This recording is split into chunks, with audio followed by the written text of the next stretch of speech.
Vote की जगह bullet से शासन प्राप्त करना चाहते हैं। और मान्यवर, अगर यही बात है कि चर्चा करिए, चर्चा करिए, चर्चा करिए, चर्चा से कोई परहेज नहीं, हर कोई चर्चा का स्वागत करता है, पर फिर तो पुलिस क्यों रखी है? पुलिस की जरूरत ही नहीं है। सेना क्यों रखी है? पैरामिलिट्री फोर्स क्यों रखे हैं? कुछ लोग ऐसे होते हैं जो चर्चा से मानते ही नहीं है, वहां बल प्रयोग कर कर उनके अत्याचार से निर्दोष नागरिकों को बचाना पड़ता है। जब इन नक्सलवादियों ने सैकड़ों निर्दोष किसानों को बम लगा लगा कर पैर बगैर का कर दिया, कई स्कूलों में रेड कर कर 8 साल के, 9 साल के, 10 साल के बच्चों को उठाकर ले गए और नक्सलवाद की सेना में भर्ती कर दिया, और क्या हम मूक दर्शक बनकर खड़े रहे? ये भारतीय जनता पार्टी की सरकार है। हर नागरिक की सुरक्षा नरेंद्र मोदी ने सुनिश्चित करी है। जो भी अन्याय करेगा नागरिकों के साथ, समझा तो ठीक है मान्यवर, वरना फोर्स इसी के लिए बनाई गई है। इसका उपयोग भी होगा, परिणाम भी आएगा, और आज आ भी गया है। मान्यवर, मैं जो इनके समर्थन में, जिनको पॉपुलर लैंग्वेज में अर्बन नक्सल कहते हैं, वो बुद्धिजीवी भाइयों को सवाल करना चाहता हूं। मैंने 6 दिन से लगभग 2000 आर्टिकल निकाले, सारे बुद्धिजीवी भाइयों ने लिखे हुए। मेरे पास इसका पूरा जिस्ट भी है। ये सभी आर्टिकलों में सभी आर्टिकल हथियार उठाकर घूमने वाले माओवादियों के साथ चर्चा करो, वो न्याय के लिए लड़ रहे हैं, उनको मारना नहीं चाहिए, इनके प्रति सिंपैथी होनी चाहिए, सरकार विकास जल्दी करे, इस प्रकार के।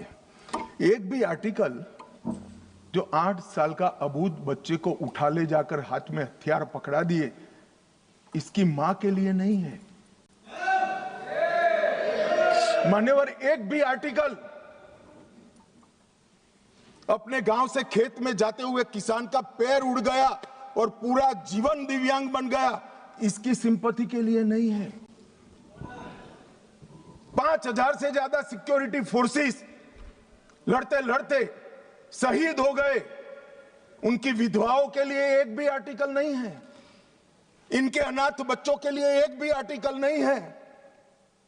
आपकी मानवता संविधान तोड़कर हथियार लेकर घूमने वालों के लिए ही है।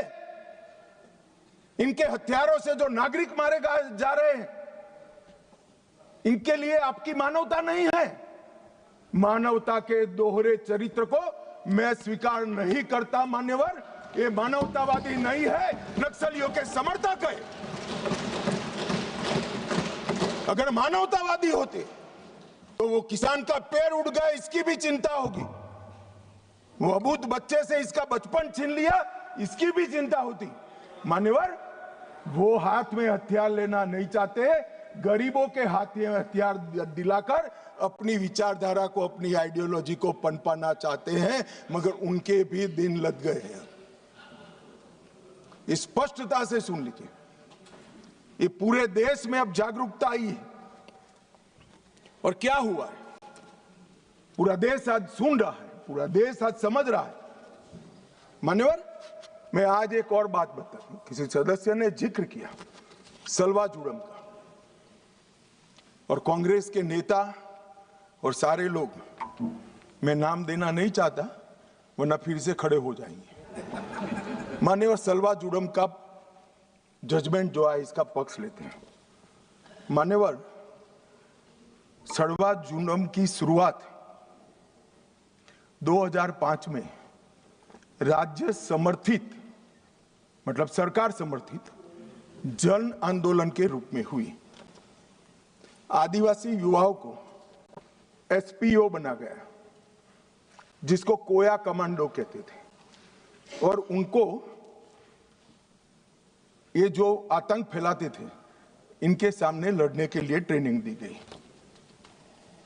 मान्यवर, एम्बुश की रणनीति जो अपना रहे थे, इसके खिलाफ उसी प्रकार की रणनीति अपनाने का निर्णय हुआ।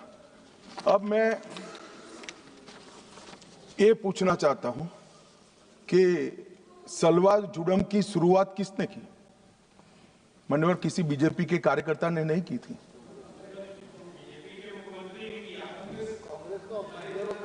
श्रीमान कर्मा ने किया था, जिनको नक्सलियों ने मौत के घाट उतार दिया, और वो कांग्रेस के नेता थे।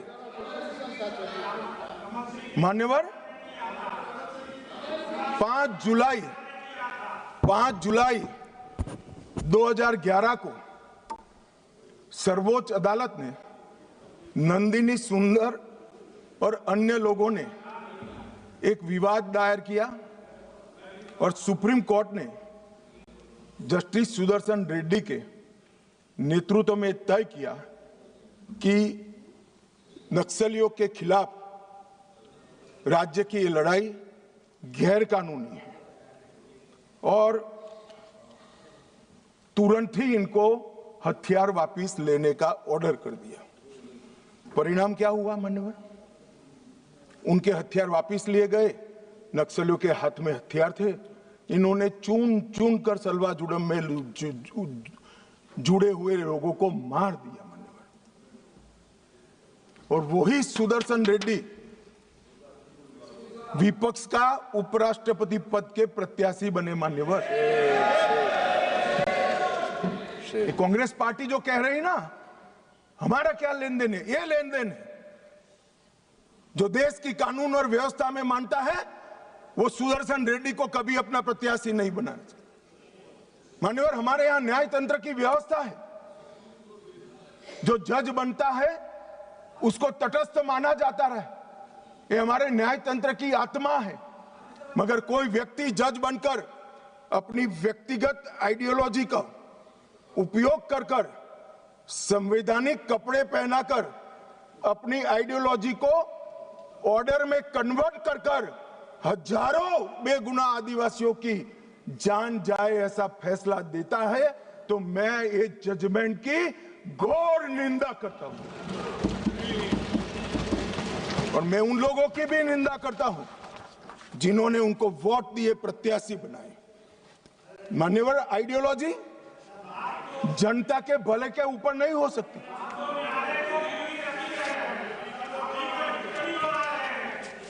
मान्यवर आइडियोलॉजी कभी अभूत आदिवासियों की सुरक्षा के ऊपर नहीं हो सकती। आइडियोलॉजी जनता के भले से ऊपर नहीं हो सकती। मान्यवर ये कह रहे हैं विकास नहीं है, विकास नहीं है। 2014 के पहले का मैं बोलूंगा तो फिर से हो हल्ला करेंगे, मगर 14 के बाद का तो बोलने का मुझे अधिकार है मान्यवर, क्योंकि हमारी पार्टी की सरकार है। हमारे नेता के नेतृत्व में, नरेंद्र मोदी जी के नेतृत्व में सरकार चल रही है मान्यवर। 2014 के बाद ये पूरे क्षेत्र में 17,589 किलोमीटर सड़कें बनाने का मंजूरी दिया है, जिसमें 12,000 किलोमीटर सड़कें बन चुकी हैं। ये विकास की बात करें, वो इसलिए हो रहा है कि धीरे धीरे धीरे नक्सलवाद समाप्त हो रहा है, वरना वहां सड़कें नहीं होती थी। आईडी गाड़ देते थे, ट्रकों को जला देते थे, और लगभग 20,000 करोड़ रुपया खर्च हो चुका है। 20,000 करोड़ रुपया। मोबाइल टावर लगभग 5,000 मोबाइल टावर 6,000 करोड़ के खर्चे से हम लगा चुके हैं मान्यवर। वहां पर दूरसंचार पहुंचेगा तो ये दुनिया के साथ जुड़ेंगे, देश के साथ जुड़ेंगे, विकसित भारत के साथ जुड़ेंगे मान्यवर। 2 अन्य योजनाओं में और 8,000 4G टावर बनाने का हुक्म नरेंद्र मोदी जी ने किया है। बाद में दिल्ली जितनी ही कनेक्टिविटी छत्तीसगढ़, महाराष्ट्र और तेलंगाना के आदिवासी क्षेत्र में होगी। मान्यवर 1804 बैंक शाखाएं 12 साल में खुली, 1321 एटीएम खुले हैं, 37,850 बैंकिंग कॉरेस्पोंडेंस बनाए गए और 6,025 डाकघर खुले। ये सिर्फ 12 साल में हुआ है, आगे कुछ नहीं हुआ। चर्चाएं करी, विकास माओवादियों ने होने नहीं दिया। हमने माओवादियों के साथ चर्चा नहीं करी, उनको समाप्त किया और विकास को आगे बढ़ाया। 259 एकलव्य आदर्श विद्यालय हमने बनाए मान्यवर। इसके साथ साथ 46 ITI, 49 SDC sickle development centre बनाए, 16 कौशल विकास केंद्र बनाए और लगभग इस सब में 800 करोड़ रुपया का और खर्चा ये 12 साल में हमने किया है। जगदलपुर छत्तीसगढ़ में जहां CSC PSC नहीं थे, वहां पर 240 बिस्तरों का सुपर स्पेशलिटी अस्पताल हमने बनाया। सिविक प्रोग्राम में 212 करोड़ के कार्य किए जो स्वास्थ्य शिविर और दवाओं के जुड़े हुए हैं, और जनजातीय युवा एक्सचेंज के कार्यक्रम भी हमने बनाए। सिक्योरिटी के लिए, राज्यों की सहायता के लिए SRE लेकर आए, 10 साल में 3000 करोड़ दिया। स्पेशल इंफ्रास्ट्रक्चर स्कीम लेकर आए और 5000 करोड़ दिया। एक्सटेंडेड SIS योजना लेकर आए और 2000 करोड़ दिया और 4000 करोड़ केंद्रीय निधि द्वारा क्रिटिकल पब्लिक इंफ्रास्ट्रक्चर, जैसे पानी की छोटे पानी की टंकी है, जोड़ने वाली पुलियां हैं, गांव के अंदर पंचायत घर बनाना है, इसके लिए 4000 करोड़ रुपया दिया। मान्यवर ये क्यों हो पाया और 70 से अब तक क्यों नहीं हुआ था? कांग्रेस पार्टी करना नहीं चाहती थी, ऐसा नहीं है। करने जाते थे वो धमाके कर मार देते थे। हमने धमाके करने वालों को समाप्त किया तो ये विकास अब हो रहा है और विकसित बस्तर की रचना मान्यवर हो रही है। मान्यवर अब मैं आ रहा हूं हथियारी माओवादियों के खिलाफ जो हमारे पैरामिलिट्री फोर्सेस ने जो अभियान चलाया उस पर आ रहा हूं। 2014 के बाद क्या बदला मान्यवर? CAPF तो वही है, स्टेट पुलिस भी वही है। 2014 के बाद क्लियर पॉलिसी और स्ट्रांग पॉलिटिकल विल इस काम में जुड़ी। नरेंद्र मोदी जी ने यह स्पष्ट कर दिया, इस देश के किसी भी कोने में, चाहे कश्मीर हो, चाहे उत्तर पूर्व हो, चाहे वामपंथी उग्रवादी विस्तार हो, गैर कानूनी प्रवृत्ति नहीं चलेगी। इस पर कठोर हाथों से काम किया। सेंटर और स्टेट के बीच में अलाइनमेंट हुआ। स्टेट की कैपेसिटी में गवर्नमेंट, गवर्नेंस और पुलिसिंग तीनों में हमने सुधार किया।